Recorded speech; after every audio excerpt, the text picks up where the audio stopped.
Welcome to Tender Talks, where we dive deep into the realms of leadership, talent acquisition, as well as business transformation.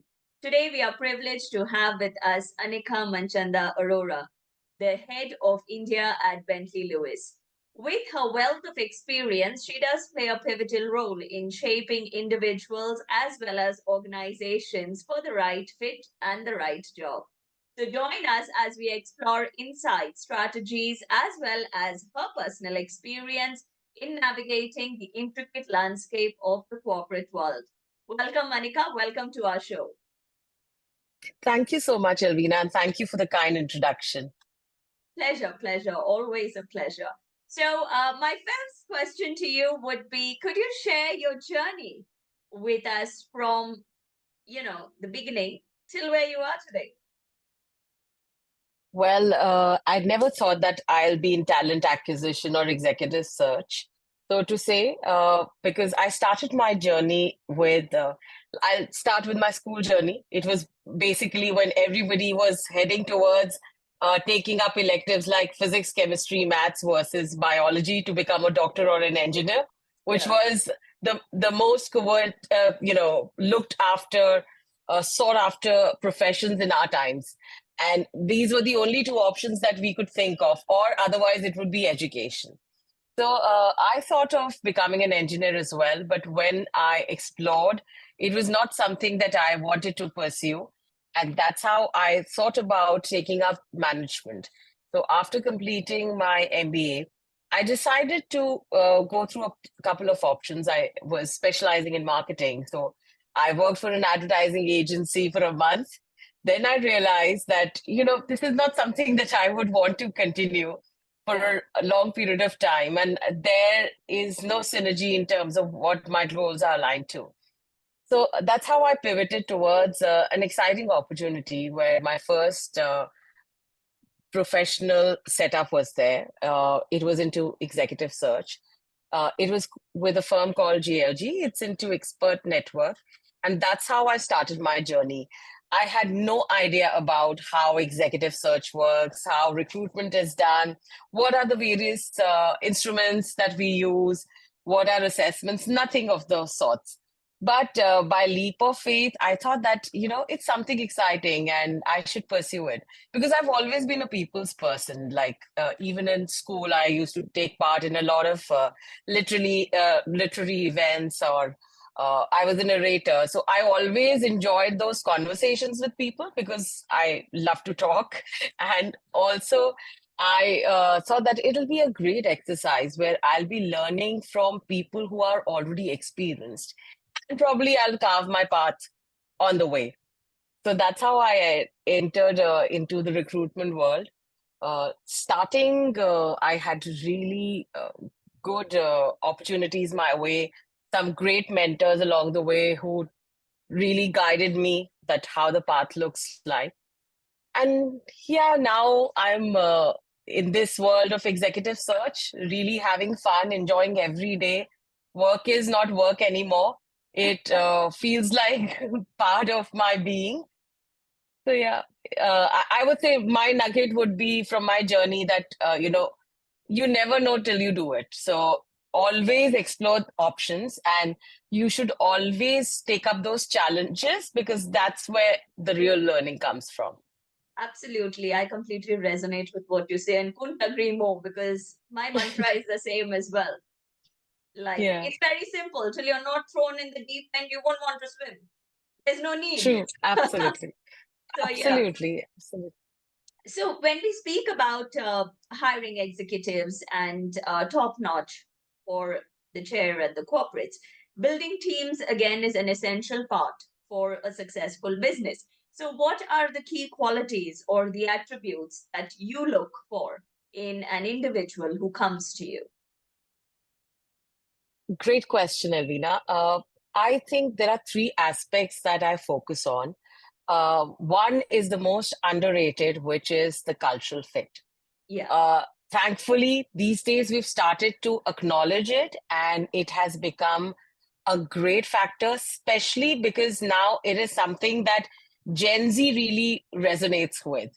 So if you see what survival was in our times when we started off, it was more about getting a comfortable lifestyle where we could explore some options. But now it has become all about work-life balance and the Yeah. quality of life. Yeah. So things have changed. If you have the right culture where you would let people grow in the organization, then definitely you would pick those people who would fit into your fabric. So one thing is cultural fit, whether this person comes up with those qualities that the organization is looking for, that I would look for. Second would be, of course, certain level of resilience. That's what I would focus on, because most of the clients that we work with, they don't want people who are very good on the paper, right? Yeah. Been there, done that. They Yeah. would prefer to have people who are go-getters, who would be like, hey, I have solution to this problem that you're facing. Or if they don't have the solution, they know people who might have the solution. So Absolutely. that's what they would look for: resilience and ability to take up challenges every now and then. The third would be, of course, confidence, because as you know, we say that you have to own it to Yeah. show it. Yeah. So if you own what you've already built up over these decades of experience, then you would be probably the best person to showcase it in your work as well. Perfect. Brilliant answer. It was like so well planned. In fact, when you spoke about Gen Z, I read your article in the morning, Yes, which you posted today. So that completely true. took me to that article when you were speaking Okay. about it. Yeah. So, what are the Absolutely. challenges that organizations face where individuals are concerned? Because two different components, organizational culture, values, their vision is completely Yeah. different from that of the individual. So, how do you, as a mediator in between, help align both? Absolutely, that's a wonderful question again. Well, the problems arise never with systems or products or services. It's always people, and it's high time that we start acknowledging that. So I believe there are some anomalies only when the goals are not aligned with each other. What the organization is looking for, and what the individual is looking for. So we as you know talent advisors would step in and bridge that gap. So that's why it's essential, whosoever in your organization is looking for talent acquisition, or if you're looking for the next job opportunity, be very clear about what you want. Because just don't take it with a leap of faith that, hey, I think I'll just take it up because I might not find another opportunity which is as Yes. paying as this much. That That that's is a what brutal that was my mistake. next question, because there are a lot of uncertainties where individuals are Yes, concerned. Like if the yes, foundation is not rock true, solid, I'll do A or B. true. It's like there is a 50-50 in between. True. So, what mistakes we as individuals make in our careers, like I would have made, you would have made too, that we would take up option A if B is not available. Yeah. So, always think about your option A, and that's what my mantra has been in life. Even if I don't get A, it's okay. I would not go to B. So that is what essentially you should be focusing on. Of course, uh, you should look for opportunities elsewhere as well, but don't think about factors that are important, not very important. Of course, you might get a good raise in an organization, but it might not align with your goals eventually. Maybe there's a toxic boss. Maybe the culture is toxic. You did not have a good interaction in the first 2, 3 rounds of interviews. That's where the trigger comes in. If you have a bad feeling about the organization regarding culture, there's a red flag, please step back. That's what my advice would be in this situation. Yeah, because they will never be happy. Yeah. That's there. So, speaking on a lighter side, how do you celebrate your little victories that you have? Well, I would read a book or probably go out to celebrate my little victories. I'm a mom, so I'd like to celebrate with my son. Within my team, of course, same way, it's quite mutual that, we tend to talk it out, like talk about victories, talk about wins, so that everyone in the team is motivated and, goes to the next phase of growth. Great, great. So when we deal with individual state of mind, motivation, positive state of mind is very important because that fosters a very good and a positive culture. So, can you share a moment when there was a shift in impact that helped in your professional and personal life? It can be anything. Uh, I would say, there's one incident in everybody's life, which has been the COVID era.